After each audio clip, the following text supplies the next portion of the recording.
Hello everybody, welcome to marketing analytics course. This is week 2 that is going on, and this is the session 2, which will be a smaller session than the other sessions that we have taken. And here we are discussing about what consumers want, and this is Dr. Shagata Chatterjee from VGSO IIT Kharagpur who is taking this session. So, what consumers want, I discussed about how you can use consumer review data, where consumer express themselves out in actually finding out what they are asking for.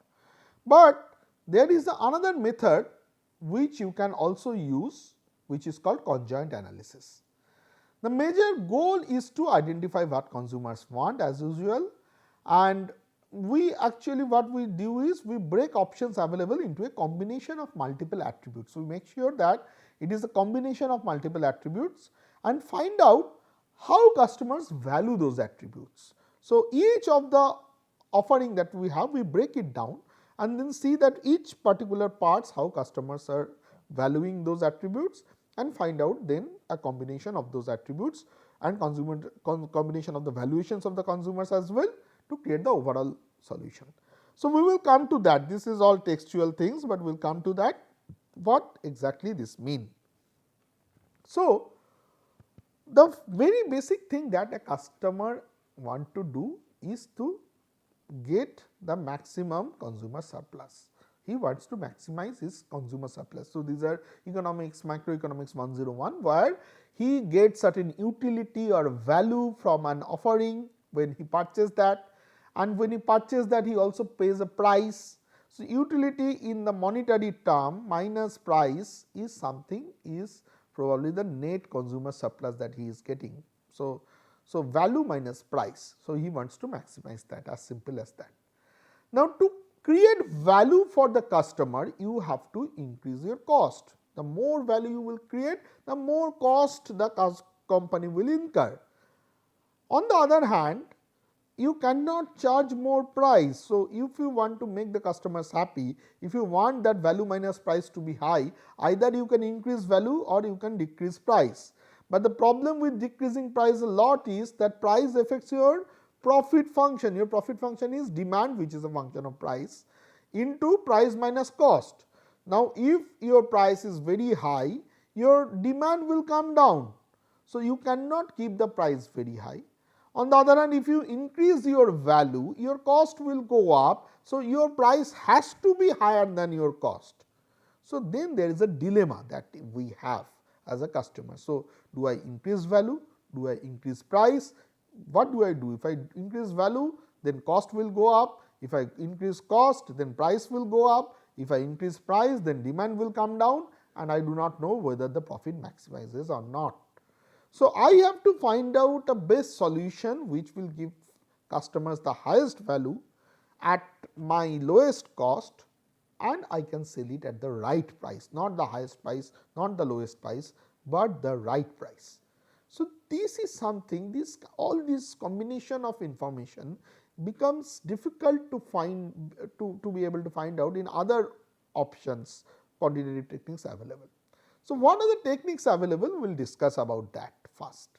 So, what are the various ways in which I find out what customer values? So, that value minus price, that value is a function of what, and then based on that I can also find out what is the willingness to pay, how much is the right price. When I say that right price, what is that right price, and I can also find out that whether I can give that particular product at that particular price or not. So, whether the cost is reasonable or not, something like that. So, the demand side of the story, that means to find out that value as a function of what comes from market research. So, we actually market research is something where we actually go to the customers and ask various questions, and there are various ways of asking those questions. You can ask in a qualitative way, you can do a focus group discussion, and people can discuss about what they want, what they do not want, what they like, what they dislike. You can capture their talking, and then you can do a text analysis or content analysis on whatever they are saying, probably a little bit of emotion analysis, tone analysis also, to find out whether there is certain kind of emotions that are coming out of their verbal communication. That is one way. There can be other ways. You can go to the review website and find out the text and etc., but these are all qualitative techniques. Now, in a quantitative technique, you can do certain kind of regression that we discussed in the last class, but still there can be options, as I told, there can be options which is not even there in the market, customers have not experienced them. So, customers have not reviewed about them and you do not have information about them. So, what to do at those kind of cases? So, market research will also have its own, classical market research will also have its own I would say limitation in finding out the demand side story. That means, value is a function of what, that kind of the story. So, then you have to, in whatever way, you have to find out the combination what is needed, what combination of various attributes that is needed, and then the next question is whether it can be delivered by you or not. That is the third question. So, the major problem comes in the first question itself, that how to do the market research to find out value as a function of what. Now, if I try to break a product, I told that we generally break a product or an offering into multiple attributes, and we see that the offering is a combination of multiple attributes available. So, just close your eyes. I have given an example of let us say a laptop. A laptop, when you generally what you do is you close your eyes, or probably you ask 10 people and ask them that what is something that they consider when they go and buy a laptop. For example, the variables that you consider and might be depending on your physical structure. For example, I remember I had a friend, very close friend, but whose height was short and he was a woman. C, in this case, she was a woman. So, she did not like a product which was heavy, because something that is heavy will actually affect her back and there will be backache and etc. So, her preference was something which is not heavy. So, the weight of a laptop becomes an important variable for certain kind of people. Then for other people some other variables are important, and you have to find out from a qualitative study that which of these variables are important. For example, here I have listed down that let us say brand, the processor, the RAM size, I would say the monitor size, again the price. For some people probably the storage is also important. For some other people probably let us say the whether certain kind of graphics card is there is also important, and etc. So, there can be so many aspects. As I told, the weight is also important for some people for a laptop. So, all of these things are important, and these are certain levels or values, or I would say the exact values of various features that has been listed. So, I can think a laptop as a combination of something which does a little bit of processing, where the processor is 4 gigahertz, the RAM is of 1 GB, and then it has 21 inches of monitor. And so, monitor, if I am talking about monitor, then it is a PC, not a laptop, but you can have screens of 16 inches or something like that, 14 inches, etc. And the price is that and the brand name is that. All of this combines and creates a PC or a laptop. You can think about something else. For example, you let us say thinking about a mobile phone, a smartphone. What are the various aspects that you think is important for a smartphone? So, let us say if I just list it down for you, for me I am talking about me, and you can check about others. So, for me the first important thing that comes up is that let us say what kind of Android version it is, or whether it is Android or not, the first thing, and if it is Android, what is the Android version, and then probably the price is something that is very important for me, and then the size, the screen size. If it is very big, then it will not fit in my pocket. If it is very small, then I cannot write on it. So, size matters, something like that. And then let us say the make, that means the brand is something that is also important for me, and then probably the very important factor is probably the camera, and whether camera is then also rear camera and front camera. So, it can be two different categories also, two different aspects. So, camera front and camera rear. All of these things are important. So, there are 6 aspects. So, you can chalk it down and you can chalk it down for other guys also and find out the 5 to 6 factors or features which are mostly told by most of the people. So, that is the qualitative part of the study. Then comes, so why I cannot just ask the direct questions? I can ask that, okay, so if you have told that brand is important, or let us say you have told is processor speed is important, or let us say the size of the mobile phone is important, screen size, why can't you just directly ask these questions that which one do you like? Okay, let us say Samsung, and how much is the processor, how much screen size do you like? Okay, up to 4 inches. And let us say you ask me that which particular Android version you like, okay, Lollipop or KitKat, or something which is more latest, I would say, latest, that is all. And how much storage capacity do you like? Okay, 64 GB as much as possible, more than 64 GB at least. What is the RAM size? Okay, more than 4 GB at least, or something like that. And then you ask me, let us say, what is the price? Less than 20,000 or 30,000 rupees.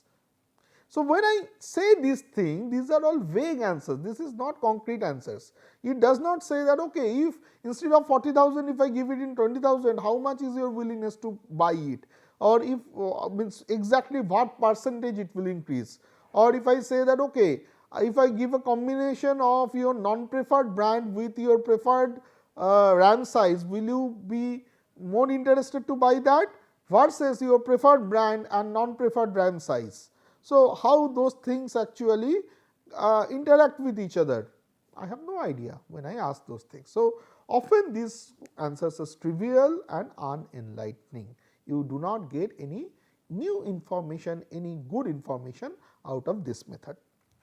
Another method, another problem. So, let us say I want to know that which of the features are important, which features, not the feature level, but which feature is more important, whether brand is more important or processor is more important or RAM is more important. So, you go and ask, in most of the cases when we go to the survey, we ask in a 1 to 7 point scale, 1 means least important, 7 means most important, you give them a rating, or sometimes we ask them to rank. I ask person A to rank, person B to rank, and we find out the average of those ranks. The lower the average, the better, or the higher the ranking, the better. Now, let us say you get a result like this. I have written it in text, you will get a bar chart. So, processor is 6.2, the brand is 6.2, processor is 5.8, RAM is 5.9 and so on. But the key question comes up is, so what? So what? Then if I get this kind of a thing, what will I do after that? There is no actionable. So, if I know that RAM is more important than processor, but the difference is 0.1, I know that, okay, I will focus on RAM than processor. But how much? Will I make the RAM probably 32 GB or 64 GB or 128 GB, or how much? How much importance I should focus on? I do not know. So, all of these things cannot be answered by the classical market research methods that we generally use, and that is what the conjoint analysis comes up. Conjoint, the dictionary term is joined together or combined, and the marketer's catchphrase is features considered jointly. So, this is something that is very important, features considered. So, considered comes from their con comes and jointly from their joint comes. It has started around early 1970s is where this conjoint analysis earlier started. And what are the applications? The applications are learning more about your potential customer segments. You want to know, you want to break the customers, what they are like, what they dislike, something like that. It can be heavily used in new product development. It can be also used in, if you introduce a new product, what will be the market share, and you can also find out the optimal positioning of the products. And I will actually show you in a case study what are the various things that you can do with conjoint analysis. What are the steps? The first step is obviously which product you want to do the conjoint analysis on. Then once you know the product, you have to decide that what are the attributes, what are the various features, and what are the levels of those features, based on which you will create the combinations. So, you will create combinations in the third step and then show the combinations to the customers. Your sample, it is a market research method. So, there will be samples. So, you will go and ask them and they will give either rating or ranking, some way of giving their preference to those combinations. Now, you collect those preference data, analyze, do your analysis, and then from that analysis you can create lots of different kind of interpretations. As I told, the usage are of different places. So, you can do lots of different kind of interpretations and we will talk about that one by one. Now, the first step is, first you decide the product and service. In this case, probably let us say the product is laptop, and when you are doing with laptop, you have to find out what are the attributes. Now, choosing the attributes and choosing the attribute levels are also very important here. How? So, let us say I want to choose the attributes, that is the first thing. So, I have to choose such attributes which are independent to each other. You cannot choose attributes which are dependent with each other. For example, let us say the weight and the screen size and the probably the size of the particular laptop, the 21 inches or 40 inches are related. So, you cannot say that okay, I will give a 21 or let us say 16 inches which is very least weight. That kind of combination might not have a meaning. So, you might either take the screen size or take the, or if you are saying, if you at all are saying that okay, the width, I would say the screen width and the weight are different, they are not related, you have to also talk about the thickness of that particular laptop. So, whether it is very thin or very thick or something like that. So, then it is different, but for a general kind of laptop which are in a range of let us say around 30,000 up to 30,000, there might be very high correlation between the size and the weight. So, then if they are very highly correlated or if it is a categorical data, you can use chi-square test to check their relationships. If they are not independent, as simple as that, you cannot take that. So, you should take those attributes which are independent to each other, that is number 1.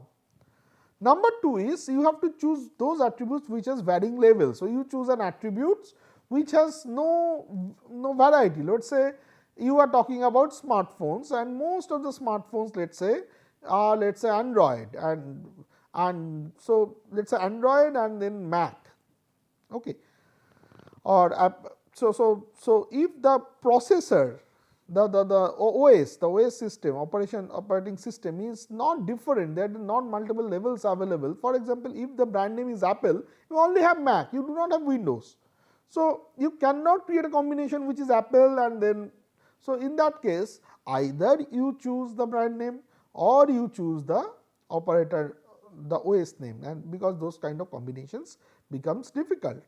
So, you have to make sure that there are varying levels are available and labels are unambiguous and labels are mutually exclusive. What is mutually exclusive? That means that let us say 50 GB and 1 TB should not. So, if it is 50 GB, then it is not 1 TB. If it is 1 TB, it is not 50 GB. It cannot be something which can be both actually. There cannot be an option which can be both. For example, let us say I cannot say that I have the 3 levels of color is let us say red, pink and red and pink both, or red and middle of red and pink.